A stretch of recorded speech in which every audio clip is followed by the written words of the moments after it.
like in the issue of forgery, a forged document may have been submitted to INEC. Remember, we discussed it 2 days ago in our program. A forged document may have been submitted to INEC. However, genuinely, it's possible for some reasons. It is not the person that forged it. So the person will suffer the consequence of this qualification. But if the Attorney General chose not to charge the person to court for forgery, the person will escape any other further punishment. And if the Attorney General deems it necessary to charge the person to court for forgery, then he has the leave of the court. He has the liberty and the right as a citizen to come there to defend that I submitted this, but genuinely speaking, I was manipulated. I didn't know that it was fake. Remember, we tried to create a leeway for them day before yesterday when we said it's possible that somebody picks a phone and call a number and say, oh, is this so-and-so university? Is this NYSC? Is this Lagos State University? Is this University of Nigeria? And the person, oh yeah, this is the registrar's office. What can we do for you? And collected money and sent a fake certificate to the person. Which means when pressed under law, the person can exonerate himself from having not forged the document, but cannot exonerate himself for not submitting a forged document. And the consequence of that forged document having been submitted under oath is disqualification.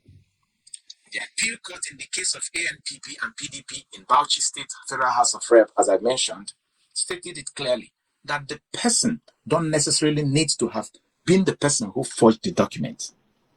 In fact, there may even be forgery according to the law is even the alteration of an existing document, just ordinary alteration. If you use Tipex to clean one letter there, it's become forgery. So when you alter an existing document, it is forgery. If you create an entirely new one, it is forgery. And in all these things, you may be innocent.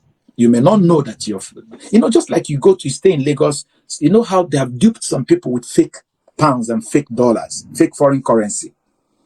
If you came to someone who said, I am selling money, oh, you have Naira, you're traveling overseas and you need dollar, and they give you fake dollars. If police catches you with it, they could charge you, but innocently. You didn't know you bought fake. Mm-hmm. But you have a loss there. Even if the police releases you, you've lost your money. You've lost the Naira you pay to buy fake.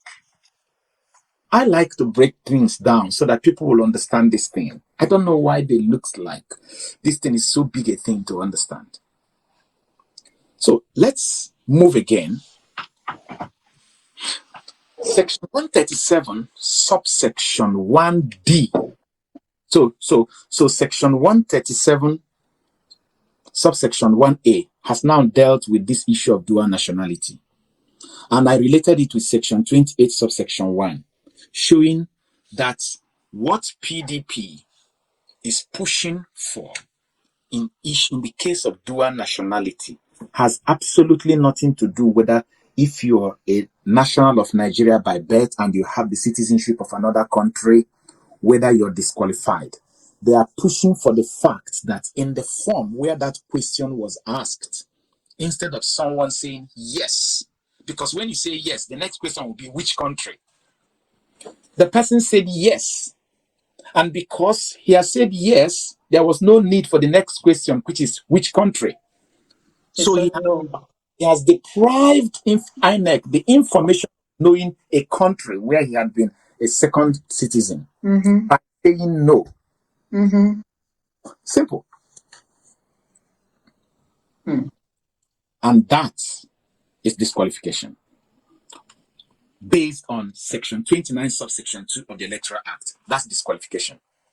And you remember why I said that their defense is hollow was that the lead counsel of APC, I think Willon Olanikbekun himself, SAN, asked the witness, the Obidati witness that went to testify for APC, that this passport you have here is expired. And the lawyer was very smart to say, yes, expired passport does not mean that the citizenship has been revoked. Even if the citizenship had been revoked, the questions did not say, are you currently a citizen of another national? It said, have you ever been before? Which means you have to first of all say, yes, I have been before. However, it's now revoked. Or I have never been before. So, in principle, the lead counsel of APC have now admitted that that person who owns that passport existed, that passport also existed. Howbeit, it has expired. Look, do you know that even an expired passport is a powerful passport? As I am here today, as you are there today, you can travel with an expired passport, expired Nigerian passport, so far as your final destination is Nigeria. Okay. Really?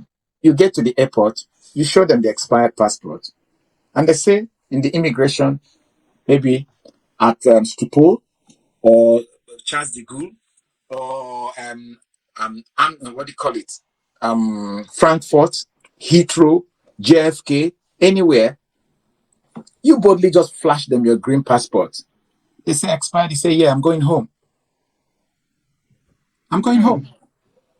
And when you land in Lagos or in Abuja, you pull out your expired passport and you give it to the immigration. What are they going to do to you? You're home. It is called travel documents. And you are in your country. Yes. The only power of a valid passport is that you can use it to travel out of your country or in between countries.